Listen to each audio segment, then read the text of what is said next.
इस वक्त की बड़ी खबर आपको बता दें, राम मंदिर दान चोरी के मामले में एक तरफ जहां पर ट्रस्ट और फिर कर्मचारियों से लगातार पूछताछ चल रही है बंद कमरों में, तो वहीं दूसरी तरफ ये भी सामने आया है कि एसआईटी एक बार फिर राम जन्मभूमि में जाकर वहां पर जाकर देखेगी, पूछताछ करेगी और अपने आगे की रिपोर्ट को तैयार करेगी। और क्या कुछ अपडेट है बताएंगे आपको। मेरे साथ मौजूद है मेरे सहयोगी हर्षी सर। सबसे पहले बात करें ट्रस्ट के सभी सदस्यों से, जो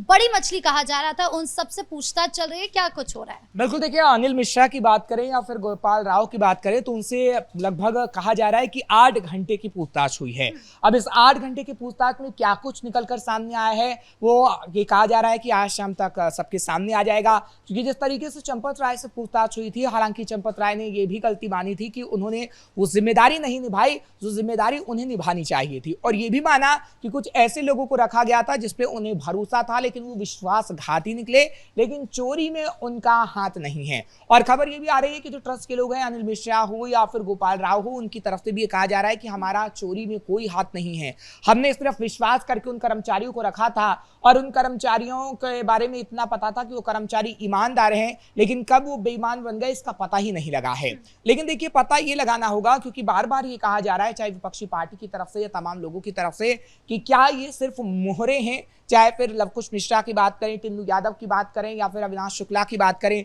क्या ये सिर्फ मोहरे हैं? क्योंकि इनके घरों से जो कैश बरामद हुआ है वो 20 लाख, 30 लाख, 40 लाख के आसपास का है, लेकिन किसके घर में अभी करोड़ों के बंडल भी पड़े हैं जो बरामद होने बहुत जरूरी हैं। और वो बड़ी मछली कौन है जिसके बारे में हर कोई जिक्र कर रहा है? क्या वो बड़ी मछली अनिल मिश्रा है, गोपाल राव है या फिर चंपत राय हैं जिनके घर में अभी भी करोड़ों के बंडल रखे हुए हैं? ये सबसे बड़ा सवाल है और सवाल उठाना चाहिए। क्योंकि देखिए सवाल इसलिए बनते हैं क्योंकि एसआईटी ने जब पूछताछ की तो वो बंद कमरे में पूछताछ हुई है, और जो कर्मचारियों से पूछताछ हुई है तो कर्मचारियों ने अलग अलग बयान अपने दर्ज करवाए हैं। और जब भी जो खुलासे हमने कल भी अपने दर्शकों को बताए थे कि किए गए कि कैसे दान पात्र से अगर चोरी होती थी तो एक मानव श्रृंखला बना के ऐसा किया जाता था ताकि सीसीटीवी का फोकस वहां पर ना हो और अंदर से चोरी करके बैग में डाल दिया जाता था। अब वो कौन करवा रहा था? क्योंकि ऐसा तो नहीं है कि अगर ये 5, 6 या 8 लोग मिले हों, क्योंकि 8 लोगों का नाम इसमें शामिल है जिन पे एफआईआर हुई और जिनकी गिरफ्तारी हुई, वो 8 ही लोग इसमें होंगे। क्योंकि दान पात्र के सामने अगर वो 8 लोग आए हैं, मानव श्रृंखला बना रहे हैं, तो कोई तो बड़ा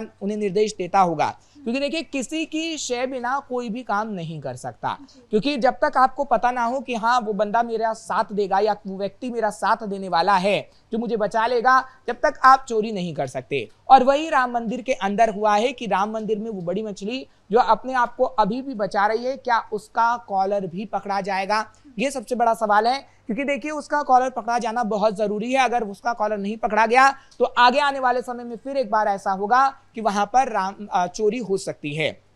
जहां तक आपने बात की राम मंदिर परिसर में जाकर एक बार फिर से पूछताछ करने की, तो एक बार फिर से पूछताछ होगी, क्योंकि एसआईटी ने अभी 7 दिनों की रिपोर्ट प्रारंभिक पेश की है और दी है सरकार को। लेकिन ये कहा जा रहा है कि एसआईटी की जांच अभी भी जारी है और अब लगभग 10 से 12 दिन हो चुके हैं और जैसे ही 14 दिन होगी तो एक और रिपोर्ट सरकार के पास जाएगी। सर एसआईटी ने अभी ये भी कहा है कि 15 दिन का और वक्त मांगा गया है, तो क्या कुछ और सबूत है जिनको जुटाना भी बाकी रह गया है? देखिए सबूत कई हैं, सबूत हैं कि सबूत वो चाहिए कि भैया यही कर्मचारी मुख्य रूप से थे या इन कर्मचारियों के साथ कई और लोग मिले होते, क्योंकि 120 नाम लगभग ये बताए थे एसआईटी ने। हालांकि सूत्रों के हवाले से खबर सामने आई थी, तो सवाल ये उठ रहा है कि आखिर यही 8 लोग हैं या फिर वो तमाम 120 लोग हैं? क्योंकि ऐसा नहीं है कि राम मंदिर परिसर में सिर्फ 8 ही कर्मचारी थे। वहां पर जो कर्मचारी थे आपने देखा है कि कितने मुख्यद्वार पर अलग कर्मचारी, रामलला के भवन में अलग कर्मचारी, जहां जहां अलग परिसर बना हुआ है वहां पे अलग अलग कर्मचारी मौजूद रहते थे। तो इतना नहीं है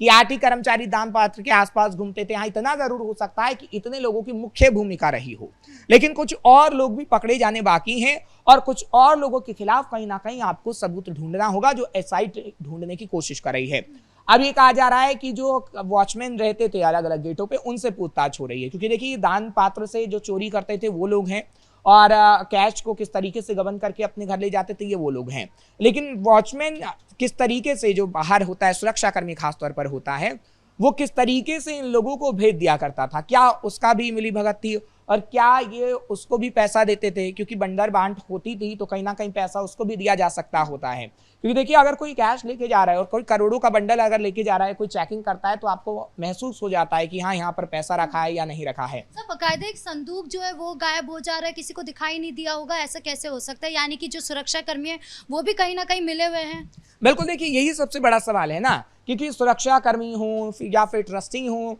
या फिर तमाम आरोपी जिनके घर में अभी पूछताछ हो रही है उन लोगों से भी उनको लेकर ये सवाल खड़ा होता है कि ऐसा नहीं है कि सिर्फ ये 8 ही लोग हो सकते हैं, अभी कई लोग भी इसमें नपेंगे और आप जरूर देखेंगे कि कितने लोगों की अभी और भी गिरफ्तारियां होनी बाकी हैं। हालांकि इतना जरूर है, अब आरोपी की अगर हम बात करें तो अविनाश शुक्ला का पूरा परिवार रडार पर है और ये कहा जा रहा है कि उसके भाई की एक वीडियो सामने आई थी जिसमें वो काफी कैश हाथ में लिए हुआ था और नोटों के साथ एक वीडियो बना रहा था और उसी के आधार पर उससे भी पूछताछ की जा रही है कि क्या राम मंदिर दान चोरी का पैसा उसके पास भी गया, क्या उसके पास भी उसके भाई ने पैसा रखा, ये अभी पूछताछ हो रही है। हालांकि उसका परिवार चाहे फिर माता पिता हो या फिर भाई भाभी हो उनसे भी अभी पूछताछ की जा रही है, क्योंकि अविनाश शुक्ला के लिए कहा जाता है कि उसने अपनी पत्नी के नाम कई प्रॉपर्टियां की हुई थी। हालांकि उस पर बुलडोजर चलेगा, लेकिन उसके भाई का आज ही एक वीडियो वायरल हो रहा है और ये कहा जा रहा है कि नोटों की गड्डियां वो अपने भाई के घर में भी रखा करता था, अपने भाई के पास भी रखा करता था। अब कितना कैश वहां पर भी बरामद होता है, क्योंकि देखिए अगर लवकुश मिश्रा की बात करें तो लवकुश मिश्रा से जब मीडिया कर्मी गए, उसके परिवार से पूछताछ करने गए, क्योंकि मीडिया जाते हैं, मीडिया कर्मी जाते हैं उन परिवार से पूछते हैं कि हाँ भैया ये सही हो रहा है या गलत हो रहा है,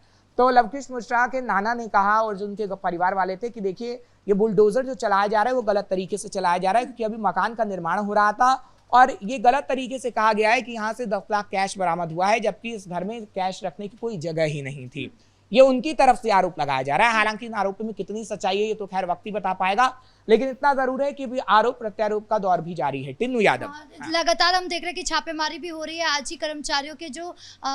बहुत सारे ज़मीनें हैं उस पर जाकर देखा जा रहा है कि आखिर ये कहाँ से आया है, इतना ज़मीन कहाँ से लोगों ने फंड्स जुटाए हैं, क्योंकि जिनकी सैलरी 12,000 से 15,000 है उन्होंने पता लगाया जा रहा है कि एक एक महीने में लाखों रुपए कैसे कमा लिए। बिल्कुल, देखिए यही बड़ा सवाल है। इन सवालों के जवाब कहीं ना कहीं ढूंढने की कोशिश की जा रही है, क्योंकि जिस तरीके से हम टिन्नू यादव का भी नाम ले रहे थे, क्योंकि टिन्नू यादव मुख्य सरगना है या फिर नहीं, कि देखिए चंपत राय ने टिन्नू यादव पर काफी भरोसा जताया था और टिन्नू यादव का नाम बार बार मुख्य तौर पर सामने आ रहा है। तो क्या टिन्नू यादव ही इसका सरगना था, क्योंकि चंपत राय तो ये भी कह रहे हैं कि एक समाजवादी पार्टी का लीडर भी था, तो क्या टिन्नू यादव उसके साथ मिला हुआ था, क्या विपक्ष की इसमें कोई भूमिका है? क्योंकि देखिए कई बड़े सवाल खड़े होते हैं, हम बार बार ये कह रहे हैं इसमें ऐसे सवाल हैं जिसका जवाब थोड़ा हमें इंतजार करना होगा, उसके बाद मिलेगा। लेकिन इतना जरूर है कि ट्रस्ट में कहीं ना कहीं बदलाव होना चाहिए और बदलाव की कोशिश कहीं ना कहीं प्रशासन अब करेगा। विपक्ष जो है जिस तरीके से एक्टिव नजर आ रहा है इस मामले पर, लगातार हम देख रहे हैं कि आक्रामक रूप में नजर आ रहा है, उसको लेकर ये सवाल उठ रहा है कि क्या जनता उन लोगों पर भरोसा करना शुरू कर देगी, क्योंकि बीजेपी की सरकार में ये सारी बातें हो रही है, तो दूसरी तरफ विपक्ष की तरफ वो चली जाएगी, सिर्फ उन लोगों के पास चली जाएगी जिन्होंने हमेशा से रामलला को लेकर कई सारे सवाल उठाए हैं। देखिए जनता सब कुछ जानती है और जनता ये भी जान रही है कि हाँ राम मंदिर में चोरी हुई है, तो राम मंदिर चोरी को लेकर एक्शन कौन ले रहा है और कैसे कैसे जो सबूत मिल रहे हैं, तो आगे आने वाले समय में किस किस पर डंडे बरसाए जाएंगे। लेकिन जनता ये भी जानती है कि अखिलेश यादव की सरकार में भी चोरी हुई है मंदिरों से, ऐसा नहीं है।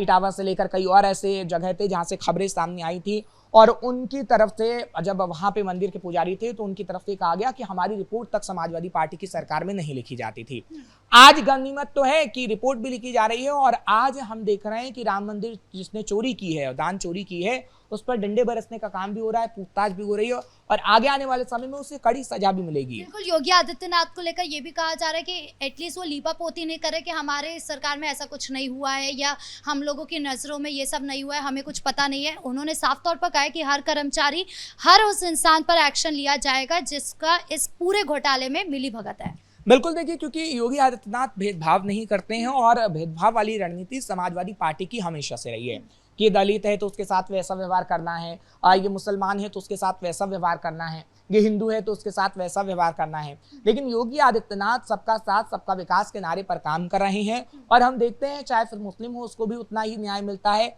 चाहे फिर वो हिंदू हो उसको भी इतना ही न्याय मिलता है। अभी हम देख रहे हैं कि दरगाह और मस्जिदों के दान को लेकर भी जो सवाल उठ रहे हैं, तो वहां पर भी हम देखेंगे कि छापेमार कार्रवाई हो सकती है, क्योंकि देखिए बराबर कार्रवाई होगी, ये योगी आदित्यनाथ की तरफ से भरोसा दिलाया गया और योगी आदित्यनाथ के भरोसे पर हर कोई विश्वास कर रहा है। क्योंकि देखिए जो पहले 2017 के बाद से अभी 2022 में योगी आदित्यनाथ आए, 2017 में लोगों ने भरोसा जताया, 2022 में समाजवादी पार्टी चीख चीख कर कह रही थी कि हिंदुओं के साथ धोखा करने का काम योगी आदित्यनाथ ने कर दिया। देखिए किस तरीके से अल्पसंख्यकों को निशाना बनाया गया, उनका एनकाउंटर हो रहा है। उन्होंने तो ये भी कहा कि मस्जिदों पे तो छोड़िए, मंदिरों पर भी बुलडोजर चल रहा है, क्योंकि 2017 में जब योगी आए तो ये सारे एक्शन लिए गए। तो 2022 में उन्होंने ऐसे भ्रम फैलाने की कोशिश की, लेकिन जनता उस भ्रम में नहीं फंसी, क्योंकि जनता जानती थी कि योगी आदित्यनाथ जो उत्तर प्रदेश के लिए कर रहे हैं वो सही कर रहे हैं, और सही वो जनता जानती है कि वो हमारे लिए कर रहे हैं, हमारे बच्चों के भविष्य के लिए कर रहे हैं, हमारे बच्चों का भविष्य उज्जवल होगा, और इसलिए योगी आदित्यनाथ पर भरोसा किया गया। और 2022 में आपने देखा कि भारी बहुमत से